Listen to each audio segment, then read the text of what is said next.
चलिए रातों रात कीमती धातुओं के बाजार में आए इस भारी भूचाल को अच्छे से समझते हैं।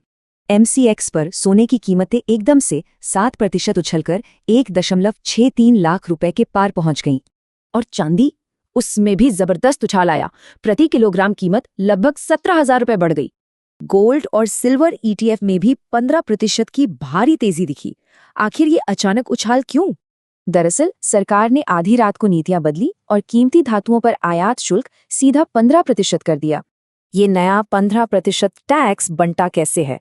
खैर, ये कस्टम ड्यूटी और कृषि सेस का मिश्रण है। इतनी अचानक वृद्धि क्यों?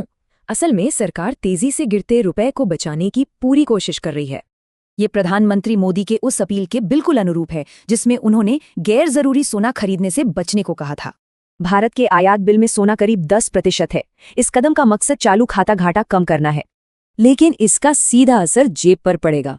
इस नए टैक्स से प्रति 10 ग्राम 27,000 रुपए बढ़ गए।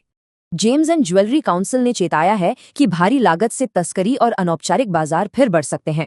उन्हें डर है कि ये उच्च शुल्क अवैध आयात को काफी बढ़ावा देंगे और ग्रे मार्केट तेजी से पनपने लगेगा। कीमतें बढ़ने से आभूषणों की बिक्री घटेगी, जिससे बाजार में अब हल्के वजन वाली ज्वेलरी का चलन तेजी से बढ़ेगा। सिर्फ घरेलू नीतियां ही नहीं, बल्कि अंतर्राष्ट्रीय उथल-पुथल भी आसमान छूती इन कीमतों में आग में घी डाल रही है। पेरू प्रमुख चांदी उत्पादक है। वहां के ऊर्जा संकट से आपूर्ति में भारी कमी की आशंकाएं पैदा हो रही हैं। अमेरिका ईरान संघर्ष से तेल आपूर्ति को खतरा है, जिससे कीमती धातुओं में सुरक्षित निवेश की मांग तेजी से बढ़ी है। घरेलू टैक्स बढ़ने और वैश्विक बाजारों में इस उथल-पुथल के बीच आम निवेशकों को आखिर करना क्या चाहिए?